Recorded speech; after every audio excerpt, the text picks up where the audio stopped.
Do nu mi do se do mo gbesi agbasa meche todo mi to me konto mi kudo le ewenu ena chenu mi nu kogonu me mi ton temetemele mi no mo nu wiwa mi ton do Facebook jiwe a YouTube jiwe a ena chenu mi bo mi no pla mi do mi me pobo mako do mi pla do e ale o mi bo kenklen bo so afodo me nu konton le sin afodo me we nenu o eyin mi de nde buton mi we na imenu konton e nano moye bo mi benu iwa ayoyo devo be yodo wen dagbe cheke yo tabi wen dagbe mi me wen dagbe reze yo bo apakwe elo emi wa mi na ken do afodide aton e do hulengan si azo e Jesus Christ wa do tamitome o mi na ken do afodide aton leji dopo wayin eze wegban bo panu Jesus eze wegban gbe oton lo bo panu Jesus devo wayin eze Jesus do ten gbe tole tome devo wayin atongo wayin bon sisa Jesus ton epegan ejenu egbe yo mi na kenu do afodide nu konton wu yeze wegban mi ton le bo panu Jesus chobo mi kana wa fene o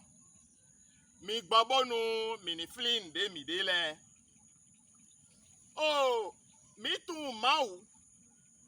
do alo gege me bo nkan emi no yo mawu do alo de mi no pa mawu gbon le o de di enjo na do yi mi no do mawu o wan yin we mawu o homeyan to we mawu o fifa no we mawu o ino kunu blau nu me de vole no do mawu o eku yin kano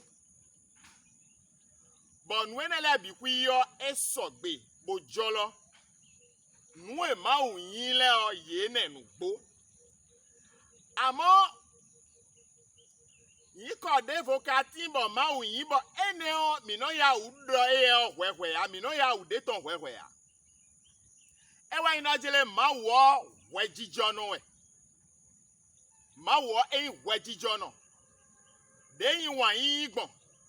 de yin nu bla kunu metogbon de yin ho meyan togbon modo po oje we kale bo yin wejijo no gbon ene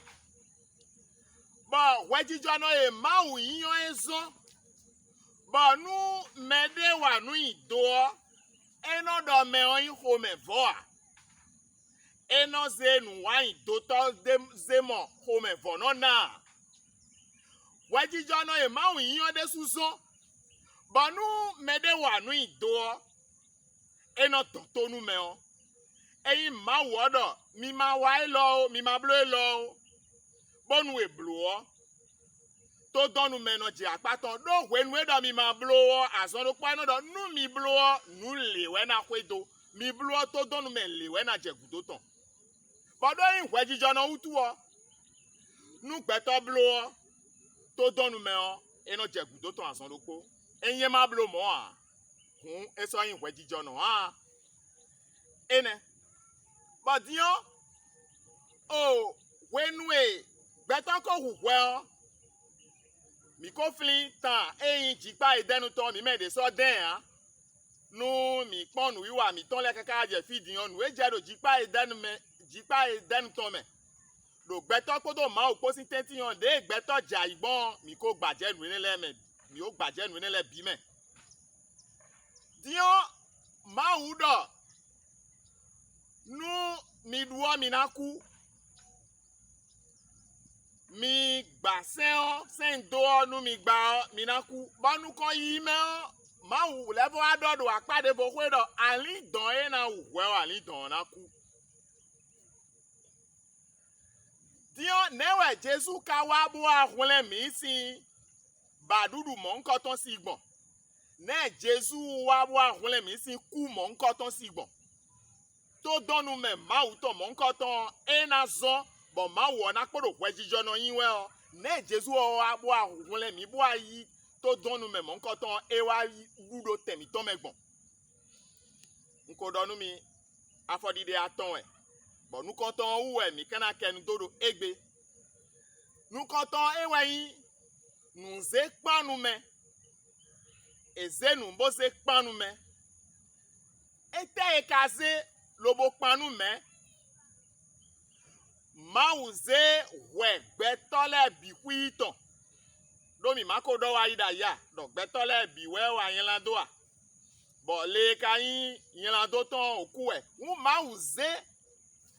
gbetole si yin lando gbetole si nu wa yin dole o Mawu be bi kui lobo panu Jesu e wa so bo Mawu gbon doda ito Isaiji ta kande waton hikame aizengo bodo eye Mawu mavo ebe eyin yela domi ton le nuwa domi ton le ebe coin jiton meji ebe coin krisuji banu mi wa alenu nu yoyo si we mame o do we mai medese do Paul unla sedo ndito do Corinto mele apakwe we go hikame ta atongo hikame konukuno po ma hodo eyeme de matun nyela doa me hokado wede Jesu de matun nyela doa ma usoso eso huzu nyela do bonu gbon eyeme o ma u ni do mo mi do mo we jijono hu enyela do gba biton gbetole bisinu wa ido ba igbetole bi ku ina duo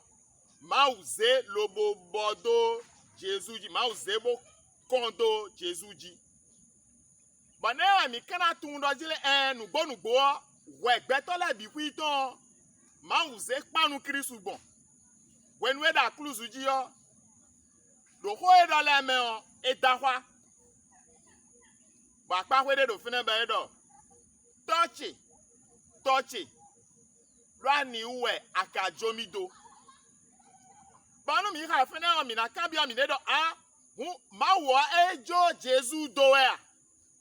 e do tene me pe o mawo jo Jesu do mawo ma jo Jesu do Jesu si do to emi ton jo emi do Jesu si camera na egbon ka jo emi do be te utu ezonbo mawo ka jo Jesu do ru kan iho me do we gbagbe o ton e ren o we gbagbe ton e dida e wezon mawo eno no po podo yin la do po ewe so mo kan ihu ome o eju edo wa gba tewa do koji nu e no viche etewa ya wa bo nu mo nkan ton edo pi pewewe boda yi ha to e pewe bodo li pon inu ewe anatun do mejele Jesu ko yi agbamo nkan ton boko renu emi nuwiwa mi ton e jawe le me o mi na mo afodide we epo le no viche le mi egbeton e sodo mo na hu ya mi kudo mekpon podo ye yipo boku do toro me mi maka on o mi no pra mi do nu mi pon nu mi ton le o mi ma no ren do mi reji o nu eyan ba mo e no maka me mi maka me de vole ena chenu mi oh gahi o lo me on bonu mi doro ye che mu abodo gbeche se we mesen to mi ton le wete huhunsa podo maule aja funpo ye we no don bodo alo wulu do machinu o mewe bo mi doro mi mo mi ton yin we bodo gbeche se we mi na so egbe ton do fene bonu ni le ikwede fonu